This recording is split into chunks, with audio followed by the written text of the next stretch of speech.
Hello guys, ഇന്ന് ഞാൻ നിങ്ങളുമായി പല ചിന്തകളും പങ്കുവെക്കുവാനാണ് ഈ ഒരു വീഡിയോ ചെയ്യുന്നത്. ഇപ്പോൾ എൻ്റെ വീട്ടിലൊരു അക്വേറിയം ഉണ്ട്. അതിലുള്ള അക്വേറിയത്തിൽ വെച്ച് നോക്കുമ്പോൾ അതിലുള്ള മീനെല്ലാം വളരെ വലുതാണ്. ആ ഒരു അക്വേറിയം വെച്ച് നോക്കുമ്പോൾ പക്ഷേ മീൻ കടലിലാണെങ്കിലും അത് ചെറുതാണ്. കടലിലുള്ള മീനിനെ വെച്ച് നോക്കുമ്പോൾ അത് വളരെ ചെറുതാണ്. അങ്ങനെയാണ് പലപ്പോഴും പലരുടെ ചിന്താഗതി. അവരോട് നിങ്ങൾ എങ്ങനെയുള്ള ജീവിതമാണ് നയിക്കുന്നത്?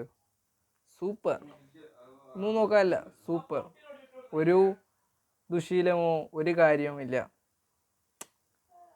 നമ്മൾ ബൈബിളിലാണെങ്കിലും കാണുന്നൊരു കാര്യം ഇതാണ്: താൻ അല്പനായിരിക്കെ മഹാനാകുന്നു എന്ന് ഒരുത്തൻ നിരൂപിച്ചാൽ തന്നെത്താൻ വഞ്ചിക്കുകയാണ് ചെയ്യുന്നത്. നമ്മൾ യേശുവിൻ്റെ ഒരു ജീവിതം വെച്ച് നമ്മളുടെ ജീവിതം താരതമ്യം ചെയ്ത് നോക്കുമ്പോൾ മനസ്സിലാവും നമ്മളുടെ ജീവിതത്തിൽ എന്തൊക്കെ കാര്യങ്ങൾ മാറ്റണമെന്ന്. അതാണ് നമ്മൾ ഏറ്റവും ശ്രേഷ്ഠമായ ജീവിതം ജീവിച്ചവരെ വെച്ച് താരതമ്യം ചെയ്യുമ്പോഴേ മനസ്സിലാവുള്ളൂ നമ്മൾ എത്രത്തോളം അധ്വാനിക്കാനുണ്ട്. ഇപ്പോൾ ജിമ്മിലാണെങ്കിൽ പോലും പലരും അവർ വളരെ നല്ല മസിൽസ് എല്ലാം ഡെവലപ്പ് ചെയ്യാൻ വേണ്ടിയിട്ട് അവർ തീരെ മസിലില്ലാത്തവരെയോ അല്ലെങ്കിൽ അവരെ തന്നെയോ അല്ല നോക്കുന്നത്.